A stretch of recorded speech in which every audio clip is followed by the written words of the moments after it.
Police say they originally got the call about the shooting at about 11:30 last night for a southeast Fort Worth neighborhood. Now, when officers arrived to Castleman Street, which is near Highway 287, they found multiple victims in the hospital where at least one died. Fireworks still cracked across the sky when police cars began pushing through the crowd on Castleman Street in Fort Worth. Officers had already been dealing with complaints about reckless driving, fireworks aimed at homes, and hundreds of people flooding the intersection near Comanche Street. Then the atmosphere shifted. A burst of gunfire cut through the noise, and within seconds the celebration dissolved into panic. Phones dropped, people sprinted in every direction, and live streams suddenly went dark. One of those live streams belonged to 39-year-old Tasha Hymond, better known to many clients as Tasha.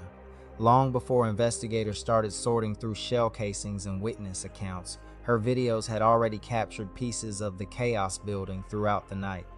Tasha owned Slay by Shay, a makeup business that had earned a strong following across Fort Worth, with customers who knew her not only for her work but for the calm, welcoming energy she carried into every room.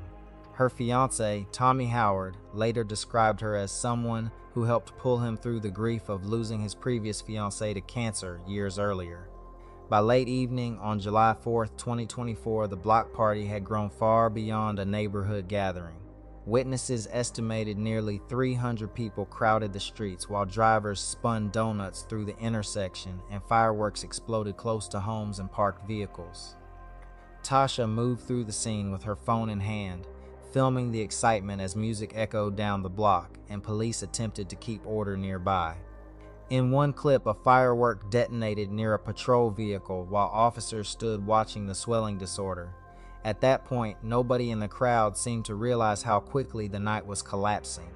Then came the shooting. The sound blended with fireworks at first, making it hard for some people to understand what they had heard, but confusion turned into terror almost instantly. Tasha was struck during the gunfire, and her live stream abruptly stopped as the crowd scattered around her. The contrast was chilling. Moments earlier, her feed showed dancing, laughter, and flashing lights from fireworks overhead. Seconds later, silence replaced it all. Investigators later confirmed that Tasha died at the scene. Another man, 26-year-old Marcus Martin Jr., from San Diego, also lost his life that night after suffering a medical emergency during the chaos. At least 2 other people survived gunshot injuries. As detectives tried piecing together what happened, they faced an overwhelming scene filled with witnesses, noise, and confusion, making it difficult to identify who opened fire or why the violence erupted in the first place. The days that followed left the community carrying a heavy emptiness.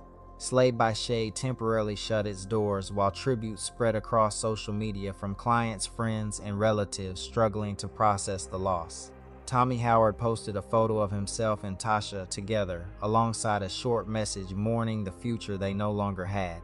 Meanwhile, investigators continued urging the public for tips, hoping someone in that massive crowd saw the moment that changed everything.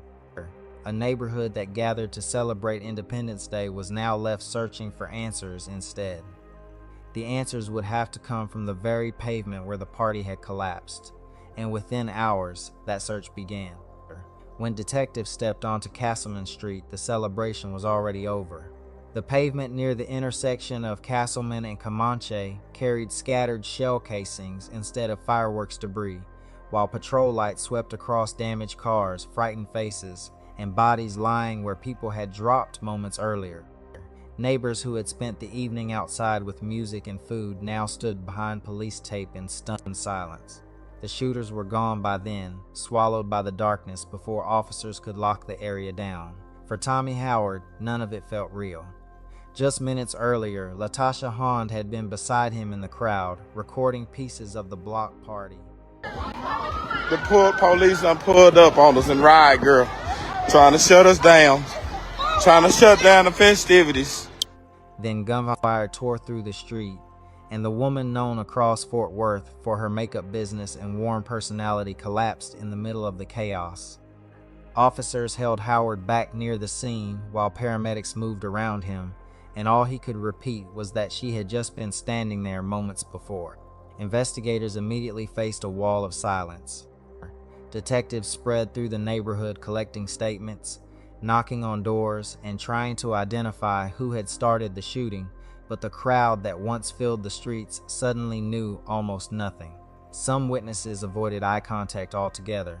Others quietly claimed they never saw the gunman.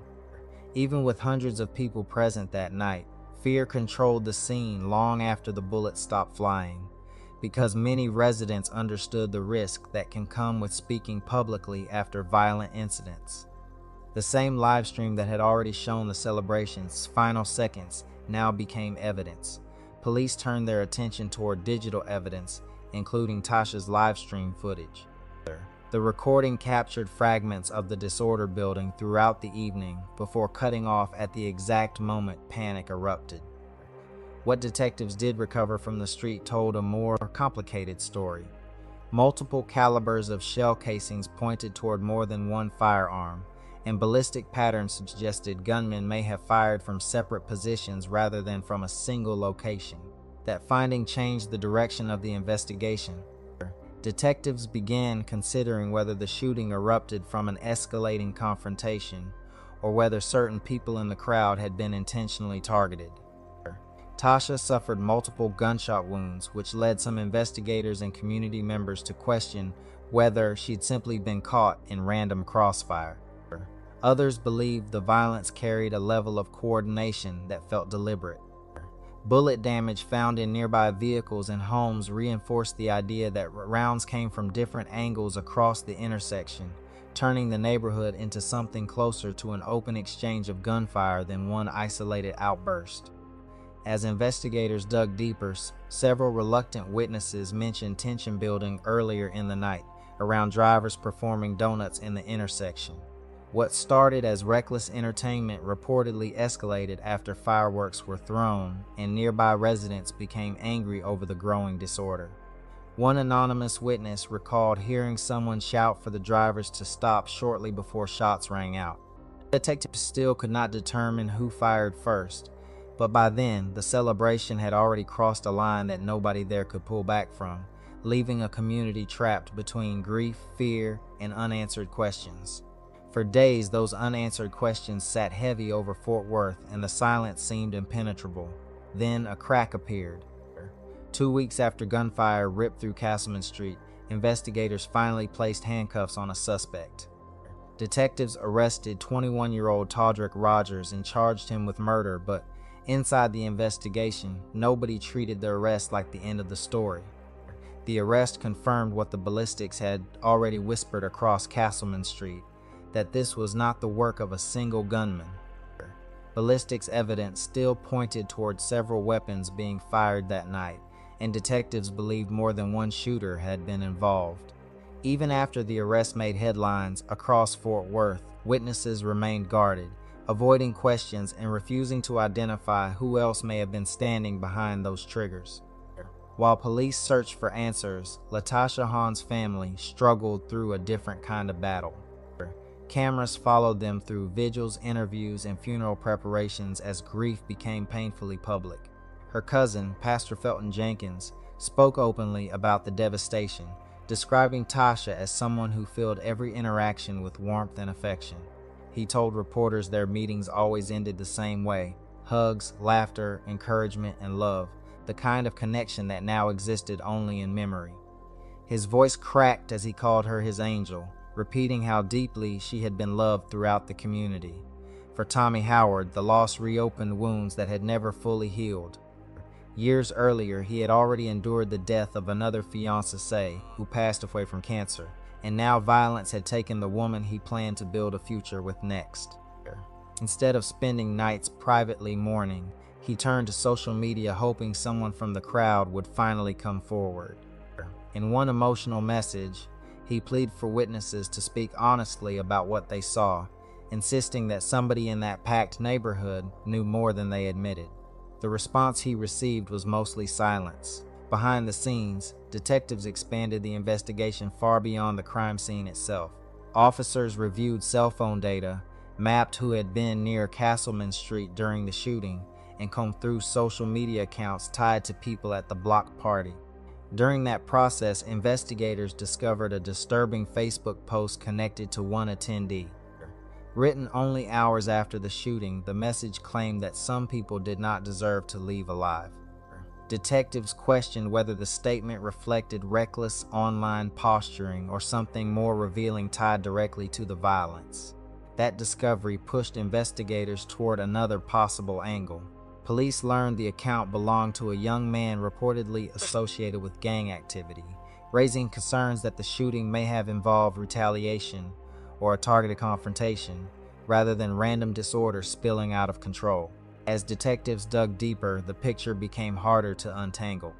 The evidence suggested coordination, multiple shooters, and motives that stretched beyond a neighborhood argument over fireworks and reckless driving.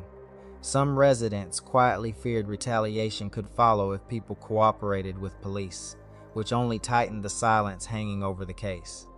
Even with Todrick Rogers in custody, fear never really left the neighborhood. Rumors spread that additional arrests were coming and that other gunmen were still walking freely through the same streets where the block party took place. For many people living nearby, the arrest answered only part of the mystery. Detectives still faced the nearly impossible task of determining who fired which shots in a crowded intersection filled with panic, movement, and confusion. And as the investigation pushed forward, one question continued haunting Fort Worth. Who else disappeared into that crowd before police arrived? By the time investigators reviewed Tasha Hymond's live stream again, they had already interviewed countless witnesses who claimed they saw nothing useful. So detectives stopped relying on people and started relying on pixels. Buried inside the shaky footage recorded on Castleman Street, they found a moment that initially seemed insignificant. A cluster of men standing beside parked cars at approximately 11:46 p.m., only minutes before the shooting shattered the block party.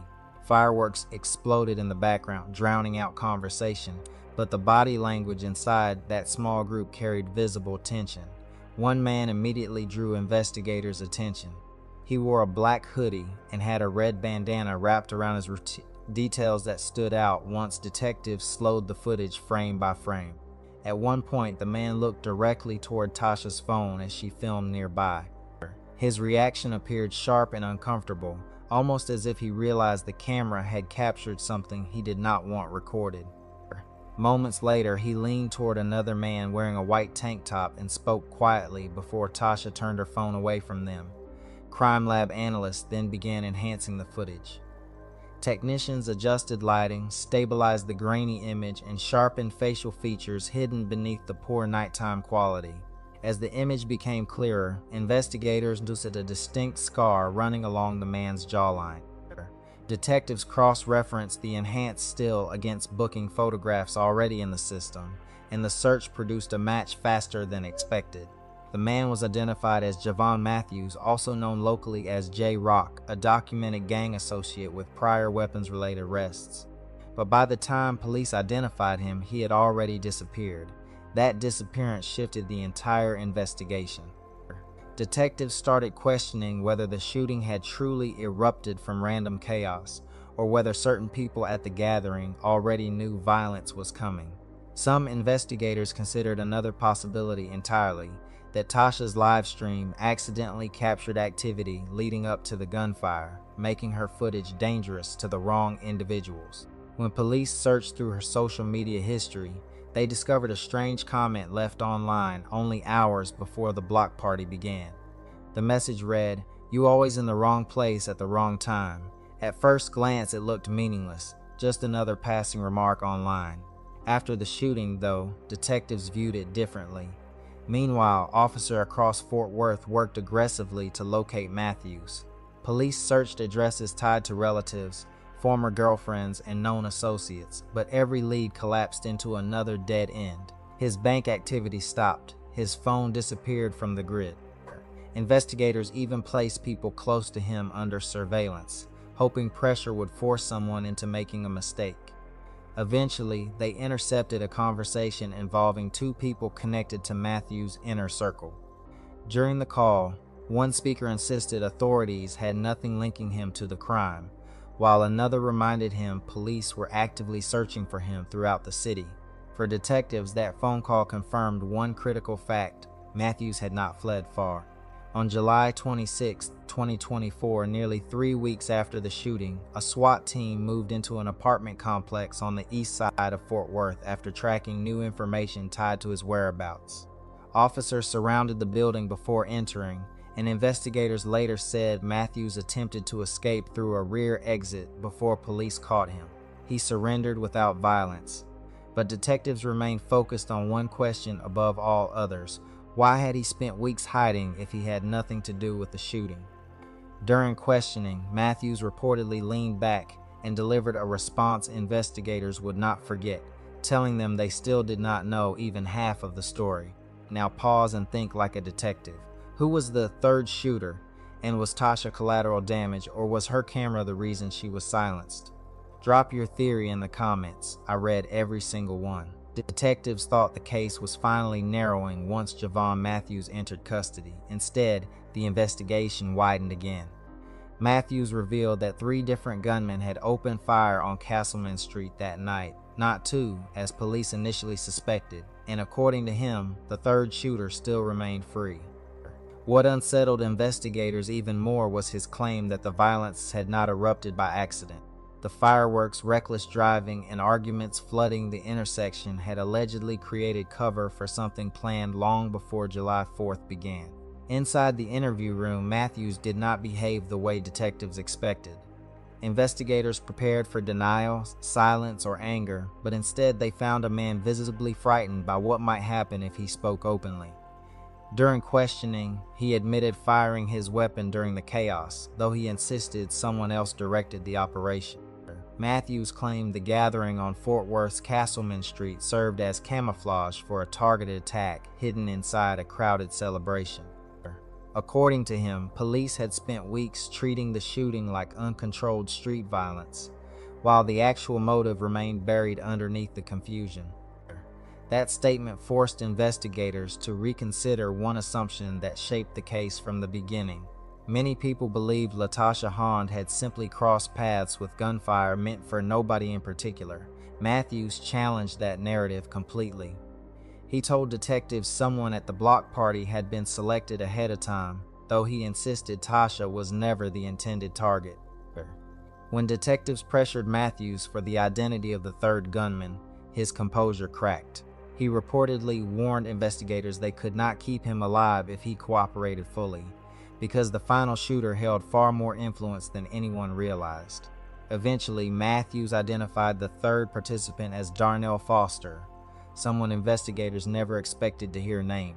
According to Matthews, Foster had remained close to the investigation itself, speaking with police, appearing emotional in public, and demanding justice alongside everyone else affected by the violence.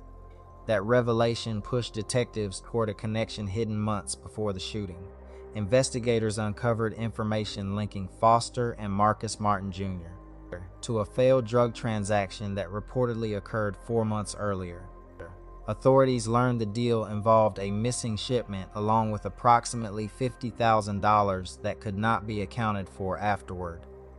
Investigators came to believe Foster suspected Marcus of taking the money and had been searching for retaliation ever since.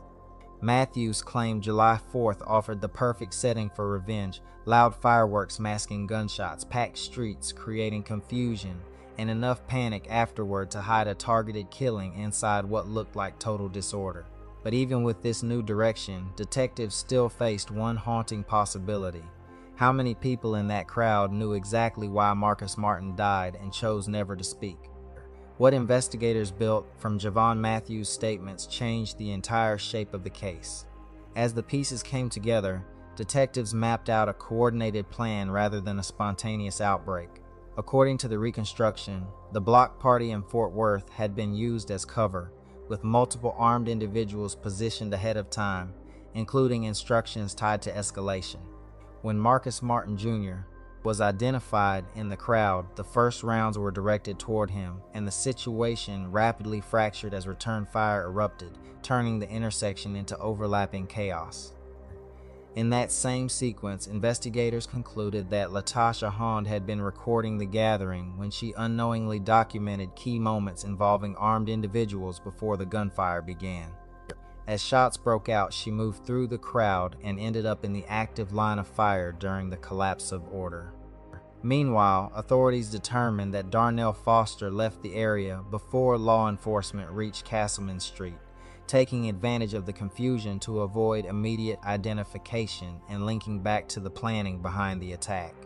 Marcus Martin Jr. was later identified as the primary intended target, while Tasha was classified as unintended harm caught within the same sequence of violence.